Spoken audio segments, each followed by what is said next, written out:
Today, let's talk about ADR and how it isn't evil.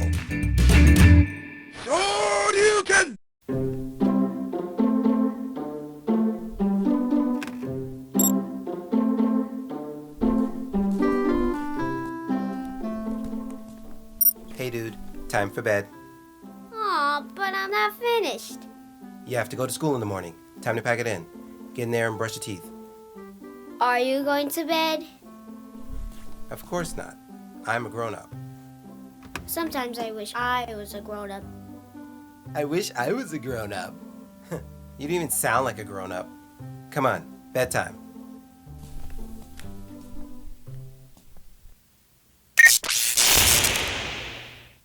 Whoa, what was that?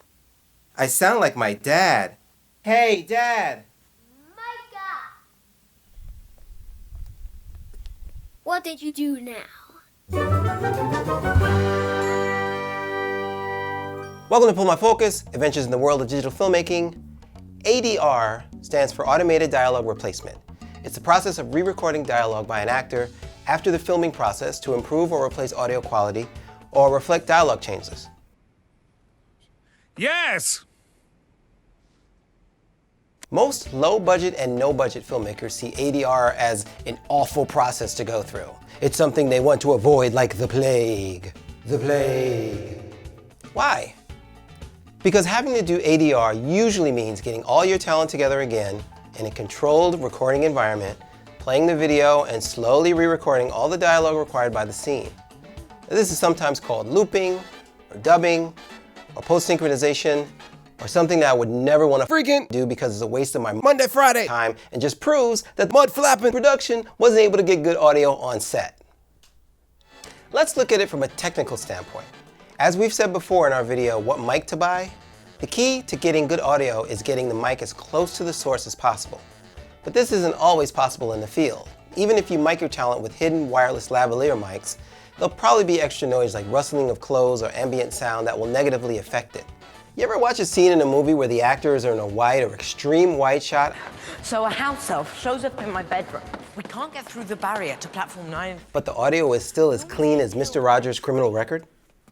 That's ADR at work. Let's talk quickly about what happens on most indie films.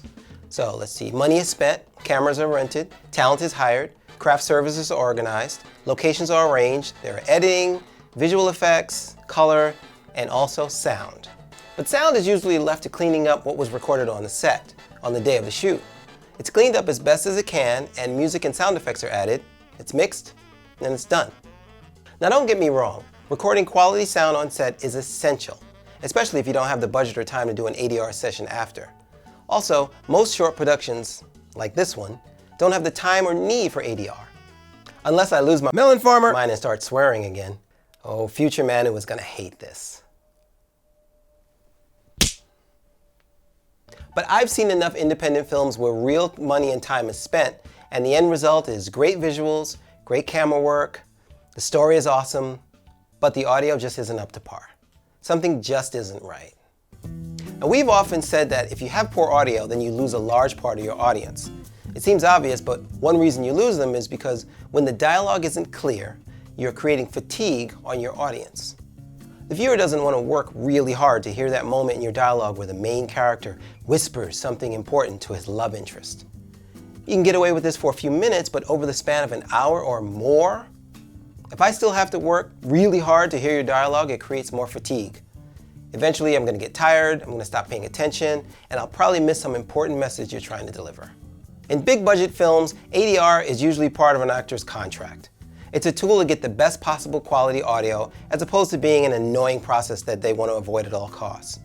When ADR is seen as part of the necessary process, it can free up the director to focus on getting great camera moves and performances and worry less about whether that random airplane passing by is ruining my shot. Holy shake. Now the sketch we did at the top of the show is an example of blatant ADR use. Whoa, what was that?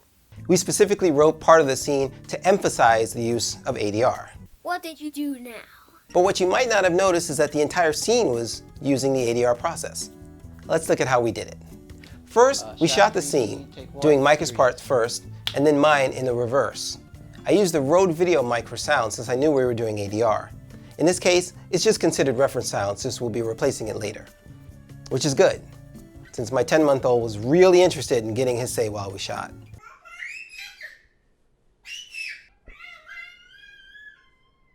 Next, I created an assembly edit.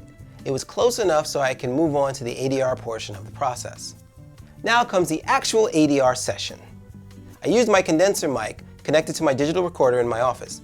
It's a controlled recording environment with acoustic padding, etc. I set up A/B loops on each section of dialogue on my computer so Micah and I can listen and try to match the vocal performance a bunch of times. Now, this is called audio ADR. Side note, that back in the days of film, this loop was actually created with film stock. Since computers can do the looping much easier, that's where we get the automated part of automated dialogue replacement.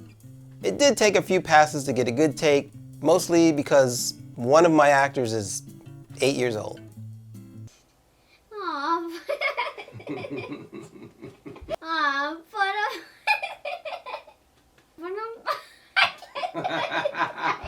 After a few versions of dialogue replacement, I go back to my editor and sync the new dialogue with the video. I can now add some post effects like reverb and EQ to match the new clean dialogue with the scene. Here's a place where it's also important to add that room tone that you definitely recorded on the set, right? Since the audio was so clean, in post I had to alter some of the volume to add a more natural sound. And after adding some Foley of walking and some music, we've got our scene.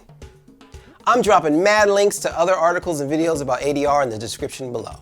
So remember, ADR is not the evil monster that people make it out to be. If you have it in your production workflow, it could keep your production sound from having to be saved at the last minute. Make sure you check out our website at pullmyfocus.tv for all our other articles and videos. And for more great tips on digital filmmaking, click one of the links above. Spuds out.